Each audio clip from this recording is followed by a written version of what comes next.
उज्जैन की सुबह कुछ अलग होती है। सूरज निकलने से पहले ही शहर जागने लगता है। कहीं घंटियों की आवाज़, कहीं हर हर महादेव के जयकारे।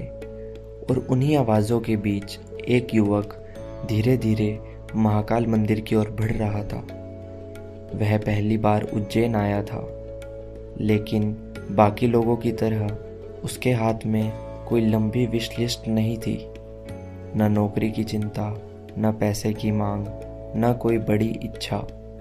फिर भी उसके चेहरे पर एक अजीब सी थकान थी, जैसे बहुत समय से वह भीतर ही भीतर कुछ ढो रहा हो।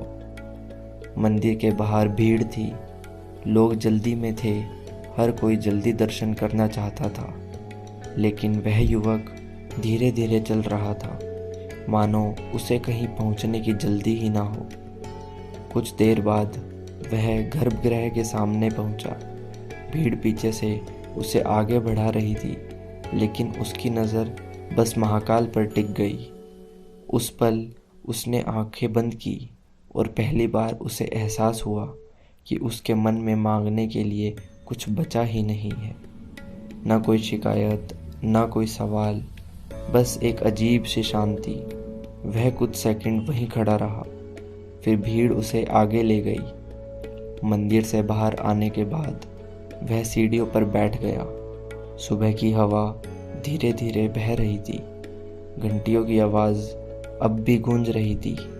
उसने आसपास देखा, कुछ लोग रो रहे थे, कुछ हाथ जोड़कर प्रार्थना कर रहे थे और कुछ बस शांत बैठे थे। तभी उसके मन में एक बात आई, शायद लोग यहीं कुछ पाने नहीं आते, शायद लोग यहाँ अपने मन का बोझ छोड़ने आते हैं। उसने गहरी सांस ली।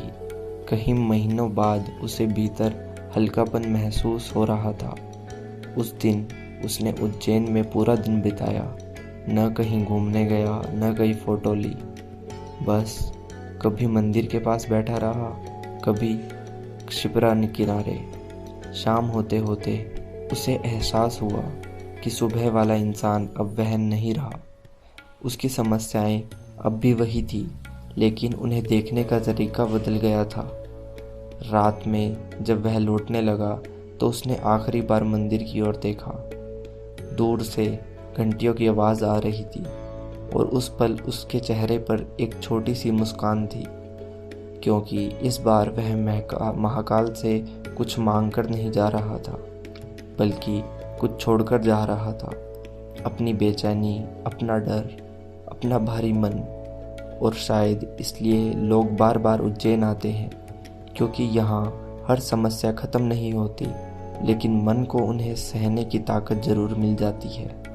और शायद महाकाल का सबसे बड़ा आशीर्वाद यही है। हर हर महादेव, जय श्री महाकाल।